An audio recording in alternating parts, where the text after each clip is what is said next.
So, அந்த பாடப்பகுதியினுடைய தொடர்ச்சி. இப்ப நம்ம என்ன பார்த்துட்ருக்கோம் அப்டின்னா, உடற்செயலியல் சார்ந்த தடைகள் பார்த்துட்ருக்கோம்.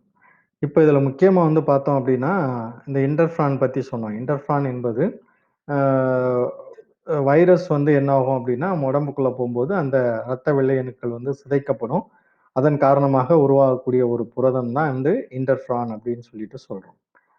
இது வைரஸை அழிக்கக்கூடியது. இது போக நம்மளோட வெள்ளை அணுக்களால் வந்து பார்த்தீங்க அப்டின்னா, சில நுண்கிருமிகள் வந்து சிதைக்கப்படும். அதாவது அதுக்கு பேரு என்ன சொல்லுவாங்கன்னா, காம்ப்ளிமெண்டரி சப்ஸ்டன்ஸஸ்ன்னு சொல்லுவாங்க. அல்லது நிரப்பு பொருட்கள் அப்படின்னு சொல்லுவாங்க. அது என்ன பண்ணும் அப்படின்னா, அ நுண்கிருமிகளை அழிக்கும். இல்லையா? சைட்டோகைன் அப்படிங்கிறது ஒரு அ சைட்டோகைன் அப்படிங்கிற ஒரு இது பார்த்தீங்கன்னா, ஒரு கெமிக்கல் அ மீடியேட்டர்ஸ் வேதி நடுவர்கள்னு சொல்லுவாங்க. ஸோ, அப்போ நமக்கு உடம்புக்குள்ள சப்போஸ் தோலு தடுக்கும். அதையும் மீறி உடம்புக்குள்ள போச்சு அப்படின்னா, வெப்பநிலை தடுக்கும். அல்லது சில அமிலம் வந்து தடுக்கும். அல்லது நம்ம உடம்புல சுரக்கக்கூடிய சில பொருட்கள் வந்து தடுக்கும். அதையும் மீறி செல்லுக்குள்ள அந்த பாக்டீரியாவோ, வைரஸோ உள்ள போயிருச்சுன்னா, நம்ம உடம்புக்குள்ள செல் விலங்கு செல்கள்ன்னு இருக்கு. அதாவது அ பாக்டீரியாவை விழுங்கக்கூடிய அந்த செல்கள். எடுத்துக்காட்டு பார்த்தீங்கன்னா, மோனோசைட்டுகள், நியூட்ரோஃபில்கள், மேக்ரோபேஜ்கள். இந்த மோனோசைட்டுகள் தான் மேக்ரோபேஜ்களாக மாறும். ஸோ இது என்ன பண்ணும் அப்டின்னா, அ அந்த பாக்டீரியாவையோ அல்லது நுண்கிருமிகளையோ அப்படியே என்ன பண்ணிரும், உள்ள விழுங்கிரும். இந்த மோனோசைட்டுகளுக்குள்ள என்ன இருக்கும் அப்டின்னா, லைசோசோம் அப்படிங்கிற உங்களுக்கு தெரியும் தற்கொலை பைகள்னு சொல்லுவாங்க. அதுக்குள்ள சில நொதிகள் இருக்கும். அது என்ன பண்ணும்னா, அது வெடிச்சு அந்த நுண்ணுயிரிகள அழிச்சிரும். ஸோ சிறப்பு வாய்ந்த செல்கள். அப்ப என்ன ஆகுது? அதுக்கு பேர் தான் என்னது? செல் விழுங்குதல் சார்ந்த தடை. இப்போ ஃபர்ஸ்ட்டு தோல் தடுக்குது. அதையும் மீறி உள்ள போகுது. சில அமிலம் இதெல்லாம் தடுக்குது. அதையும் மீறி செல்லுக்குள்ள போகுது. செல்லுல என்ன பண்ணுது? அந்த செல் விழுங்கும் செல்கள் அதை விழுங்க பாக்குது. ஸோ அதையும் மீறி உள்ளுக்கு போம்போது சில நேரங்கள்ல என்ன ஆகும் அப்டின்னா, நம்ம உடம்புல காயம் அல்லது வீக்கம் ஏற்படும் பொழுது என்ன ஆகும்னா, அதுல வந்து பாத்தீங்கன்னா, ஒரு நீர்மம் வரும். பார்த்திருப்பீங்க. இந்த நீர்மம் வந்து அதுல வந்து சில வேதி சமிக்கை பொருள்கள் அப்படின்னு சொல்லிட்டு சொல்லுவாங்க. கெமிக்கல் அலார்மிங் சப்ஸ்டன்சஸ் ரைட்டா?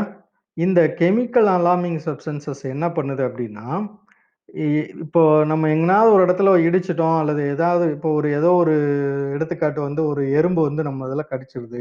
கடிச்ச உடனே ஒரு வீக்கம் உருவாகும் பார்த்திருக்கீங்களா? அந்த வீக்கம் ஏன் உருவாகுது? காரணம் என்ன? அந்த வீக்கம் உருவாகுவதற்கு காரணம் என்ன அப்படின்னா, அங்க வந்து அதிக அளவு அந்த செல் விழுங்கும் செல்கள் வந்து குவிகிறது. டபிள்யூபிசி செல்கள்னு சொல்லுவோம் இல்லையா? அந்த மோனோசைட் நியூட்ரோபில் வந்து அந்த இடத்துல வந்து அதிகமா குவிஞ்சிரும்.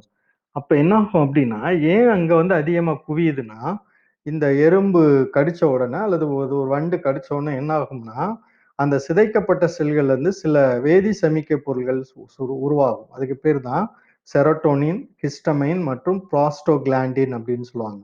இந்த வேதி சமிக்கை பொருள்கள் என்ன பண்ணுது அப்படின்னா, ஒரு அலாரம் அடிக்கும். அடிச்ச உடனே என்ன பண்ணும், அங்கங்க உடம்புல இருக்கக்கூடிய அந்த செல் விழுங்கும் செல்கள்லாம் இங்க வந்து குவிஞ்சிரும்.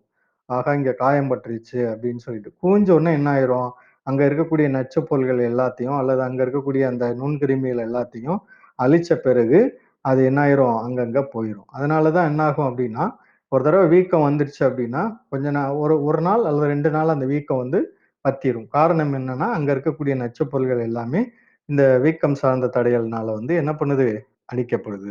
ஸோ இந்த நிகழ்வுக்கு பேரு தான் என்ன சொல்லுவாங்க அப்படின்னா, டயாபீடசிஸ் அப்படின்னு சொல்லிட்டு சொல்லுவாங்க. ஸோ அது ரொம்ப முக்கியமான கேள்வி. ஸோ இந்த அட்டவணை வந்து ரொம்ப ரொம்ப முக்கியம். 5 மார்க் கொஸ்டின்ஸ்ல கண்டிப்பா கேட்கலாம். ஏதாவது அல்லது ஒரு 3 மார்க் கொஸ்டின்ஸ்ல ஏதாவது ஒரு தடைக்காப்பு பத்தி கேட்கலாம். உடலமைப்பு சார்ந்த தடை, அல்லது உடற்செயலியல் சார்ந்த தடை, அல்லது செல் விழுங்குதல் சார்ந்த தடை, அல்லது வீக்கம் சார்ந்த தடை பத்தி ஏதாவது ஒண்ணு வந்து கேட்கலாம். ரைட்டா? ஸோ மீதிய நம்ம என்ன பண்ணலாம் அப்படின்னா, அடுத்த வகுப்புல பார்க்கலாம். நன்றி.